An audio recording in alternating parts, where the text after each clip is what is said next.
Dawson Rider Review. Hey YouTube, Dawson Rider here with a review of the Dino Morpher from Power Rangers Dino Thunder. Not Dino Charge, I almost said it. But so yeah, this is the main Morpher from the Dino Thunder series, part of my retro review series. Now we're getting in like the territory where it feels weird for me to call them retro, because like back when I was reviewing Mighty Morphin and Zeo stuff, it seemed right, and then I realized that Dino Thunder was like 11 years ago, and that's like crazy. But anyway, that's enough about that. So, as with most of my retro reviews, I usually mention some of them have wear and tear because of how long I've had them. Also, I'm sometimes missing some things. I actually did buy this one when it came out, but I have no idea why I am missing the wrist strap for it.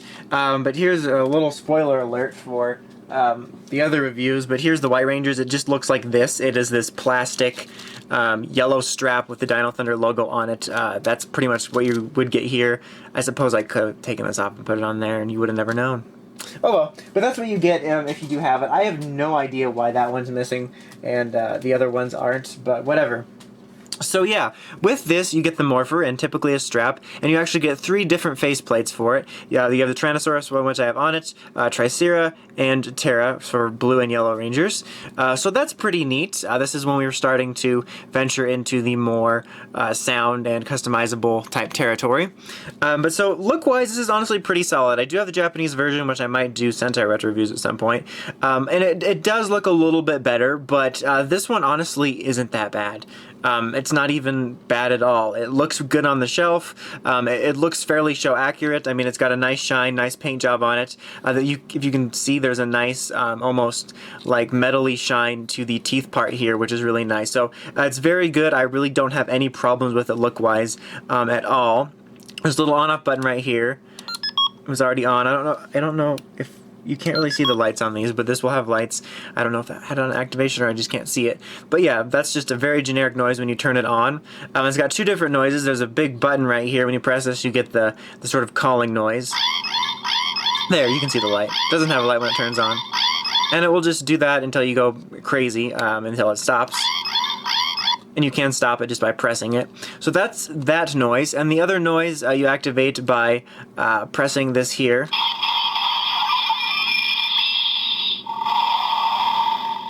And it makes a roaring nose. It makes a roaring nose. A rowing nose.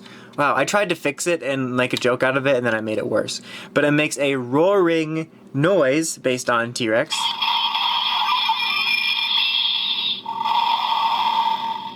Alright, and then you can switch out the face plates. Now, my Triceratops one, we'll see.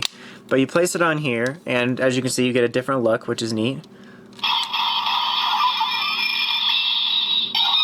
Now mine makes that noise for it. I honestly, like, until I picked this up to mess around with it for the review, I hadn't messed around with it in years. It's just kind of been sitting on the shelf, so I don't remember if that's the noise the T-Rex is supposed to make. It definitely sounds like the Terra one. It might just be that it can't hit it right.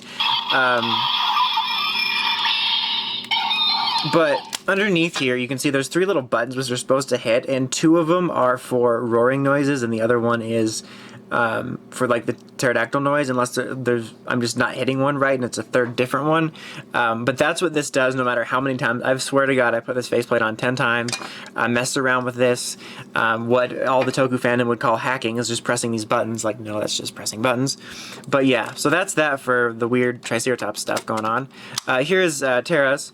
If you can see, this one's a little worn. I'm not sure what happened to it. I mean, I had this in storage for a bit, but it's not like it was crazy. I don't know, maybe it got beat up. It's like Toy Story, but this one's a little beaten up. Just know, to state the obvious, when you get yours, unless you're getting it secondhand, it shouldn't be like this. But yeah, that's pterodactyls, so. And that sounds about right there. But yeah, that's pretty much it. I guess I'll just leave Terra on there because I said so. But honestly, I do like this Morpher look-wise. I very much so like the look of it. Like I said, between this and the Japanese version, I don't find a huge gap in difference. So like if you're looking at these online and you find this one cheaper, then go for it, I would say. The sounds are pretty basic, nothing to write home about. But if you're a Dino Thunder fan, I really can't see a reason to hugely not recommend it. I mean, the sounds aren't amazing, but they get the job done, and and for display or cosplay purposes, I also think they get the job done. And it's always neat to have morphers like this with interchangeable faceplates, even if Tricera has an identity crisis in mind. But anyway, that's about it. Until next time, make sure you check out the Crazy Podcast at writersrangerambles.com. And of course, don't forget to like, comment, and subscribe. Until next time, it's Dawson Ryder, signing out.